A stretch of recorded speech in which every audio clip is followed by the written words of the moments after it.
স্বামী আর স্ত্রী, একজনের বউ খালি পরে প্যান্ট আর শার্ট, কি পরে? স্বামী এত কথা কয়, জিয়াদির বয়ান শুনছি, তুই যেভাবে চলিস, বেপরদায় চলিস, তুই দায়ুস, জান্নাতে যাবি না। ও কয় ওই জান্নাত লাগবেই না, আছে না নাই? বুঝাইতে যখন আর পারে না, তখন স্বামী চিন্তা করলো কোরআন হাদিস ছাড়া একটা কৌশল অবলম্বন করা লাগবে। স্বামী এবার বাজারে গিয়ে 3 পিসের টাইনে সুন্দর করে পরছে, পরে কয় স্ত্রী, বিসমিল্লাহ কয়ে তোমার পোশাক তুমি পরো, চলো নাগেশ্বরী বাজারে যাই।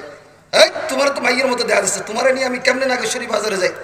হ্যাঁ, তোমারও তো একবারে রাবেয়া বস্রির মতো দেখা যাচ্ছে। স্ত্রীর আর বুঝতে কি বাকি রইল? স্ত্রী কয়, স্বামী এতদিন যা করছি ক্ষমা চাই, মাফ করে দাও। আমি আমার পোশাক খুইলে দেই, ভালো পোশাক পরি, তুমি তোমার পোশাক খুইলে তুমিও ভালো পোশাক পরো। সবাই কোন মারহাবা। এখন এটা হলো জাতের মাইয়ে যদি ভালো হয় তাহলে এইটা। আর যদি মাইয়ে এমন হয়, কয় হুজুর কচু যা মনে চাই দিয়ে যান, আগামীকাল চিংড়ি মাছ দিয়ে রাইন্দে খাবো। কথা কন, কোনোটাই ধরে? কথা কন ধরে? এই জন্য যুবক, এ পর্দার আড়ালের আম্মা জানেরা, রাগ হয়েন না। ওই 3টা কাজ করবেন। স্বামী দূরে আসছে আপনার বাড়িতে, প্রত্যেকটা রাত হবে আপনাদের বাসর রাত। সুবহানাল্লাহ কোন। এবার স্বামী স্ত্রীর ভালোবাসার ওষুধ কি এখন দেবো না লাস্টে দেবো? এখনই দেওয়া লাগবে না আগামী বছর এসে দেবো? থাক, এখনই দেওয়া লাগবে। তাহলে শুনে নাও, স্বামী স্ত্রীর ভালোবাসা এবার সংসারে নাই। বলে নাই কেন? কারণ আছে। কারণ আজকে আমরা নবীজির হাদিসগুলোকে আমরা ফলো করি না, ঠিক কিনা বলেন? আমার মায়ের নবী জানাইয়া দেয়, স্বামী স্ত্রী যদি ভালোবাসা পয়দা করতে হয়, কাজ করতে হবে 3টা। কয়টা? জোরে বলেন কয়টা? 3টা কাজ করতে হবে।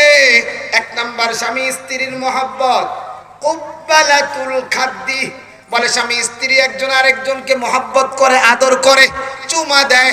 আমার নবী বলেন চুমা দিতে হবে নরম জায়গায়, শক্ত জায়গায় চুমা দিবে যারা, প্রেম প্রীতির মধ্যে ফাটল ধরবে তাদের, ঠিক কিনা বলো?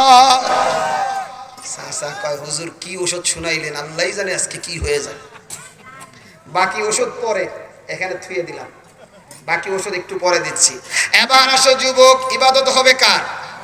একটু জোরে জোরে।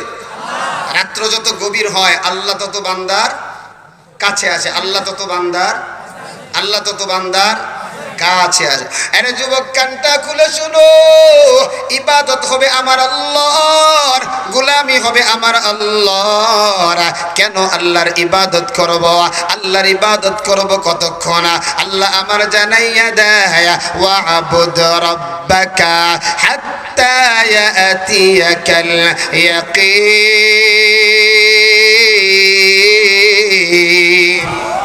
আল্লাহ বলে এই দেহের মধ্যে প্রাণ থাকবে যতক্ষণ রে গোলাম, ততক্ষণ আমার ইবাদত করবা ও আল্লাহ। তাহলে একদিন এই দেহের মধ্যে প্রাণ থাকবে না।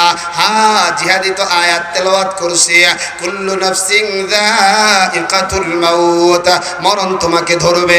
মরণ থেকে যতই পালাও, আল্লাহর কাছে প্রশ্ন, আল্লাহ এই এলাকার মানুষগুলো জানতে চায়, মরণ থেকে যদি পালাইতে চায়, ইন্ডিয়া চলে যায় বাঙালি মানুষ, আমেরিকায় চলে যায় বাঙালি মানুষ,